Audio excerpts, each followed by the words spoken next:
आपण माने तो अनेक प्रकार बंधाकोबी रेसिपी बनैथिबे किंतु मु आज आपण मानक सहित एकदम संपूर्ण नुआ रेसिपी शेयर करबा को जाउची।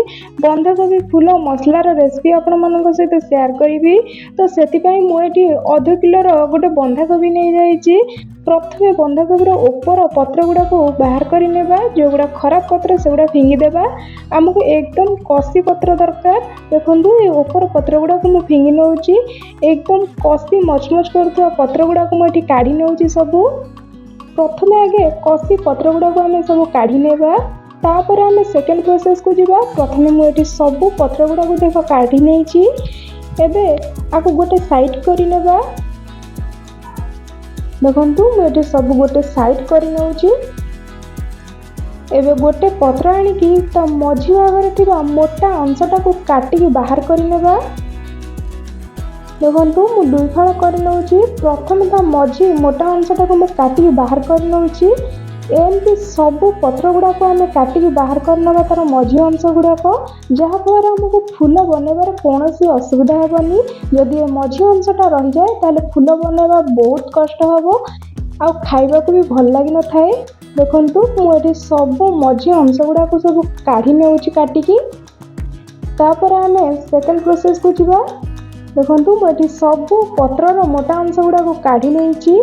एबे फूल बनवाई मुझे किसी नड़ियार काठी नहीं जाइए, जोटा कि नड़िया पत्रर काठी अच्छी। आपड़ टूथपिक भी यूज करें। देखंतु प्रथमे पत्रटा को दुई भाग करदे, दुई भाग करके मोड़िकी एमती फूलर सेप देदेवे। जो शेष भाग हम से कंचीटा को फोड़ी नवा। देखंतु एकदम टाइट होकर आमर फूल रहा। सेम प्रोसेस रे देखो दुई भाग करने। जदि बड़ पत्र थाए तीन भाग भी करना। तीन भाग कर भांगिकी एमती भल कि गुरे की फूल करने। फूल करके शेष भाग में एमती कंची फोड़ी नवा। देखंतु मु सेम प्रोसेस रे सब ये फूल बनई नहीं। देखंतु केते सुंदर देखा फूल गुड़ाक आमर। देखंतु ये मोर सब फूल एकदम रेडी हो जाइए। एबे मु गोटे कढ़ई नहीं जीवी। कढ़ई रे पानी देदेबा। कढ़ई रे पानी देकी आमे बनैथिबा बंधाकोबी फूल गुड़ा को सेथिरे देदेबा। देखंतु बंधाकोबी फूल गुड़ा को मु सब सेथिरे देई देइची। एठी अल्प आमे लूण देदेबा, जेमिति सिझिला परे बंधाकोबी भल से लूण गुड़ा को मिसी जाए। एबे घोड़न लगे मात्र गोटे मिनिट तक बांफ बुलवा को छाड़ीदबा। देखंतु गोटे बांफ ऑलरेडी हो गलानी आमर। मुझे गोटे जगह को ताको भल कि बाहर कर नउची।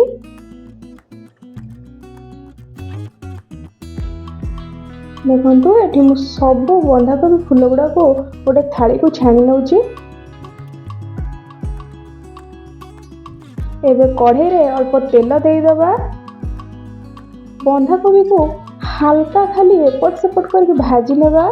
विशेष लाल हबार नहीं, खाली हल्का टिके भाजी नेबा, जेमिति तार सीझा गंधटा न रहे। सेथिपई हल्का टिके भाजी नेबा तेल रे।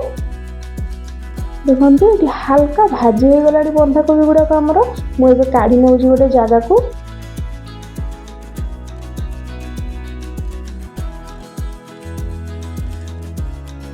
देखो मु सब बंधाकोबी गुड़ा काढ़ी नहीं। एबे कढ़ई रे तेल देदेबा। किछि मुझे जीरा दे दउची। जीरा को भल कि फुटिबा को छाड़देबा। फुटीगला पर मुझे गोटे बड़ प्याज को एमती लंबा लंबा कर काटी नहीं जाइए ताको दे दउची। देकी भल कि ताको भाजीबा।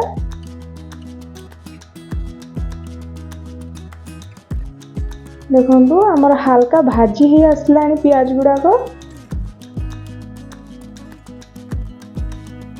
ऑलरेडी प्याज आमर भल से भाजी हो गलानी। मुझे गोटे बड़ चामच अदा और रसुण पेस्ट दे दउची।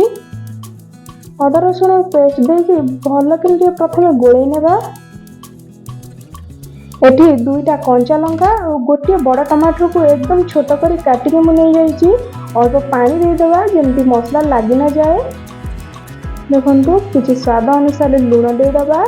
किछि एठी मु काश्मीरी रेड चिली पाउडर दे दउची। आउ किछि हल्दी गुंड देकी भल कि कषि नेबा।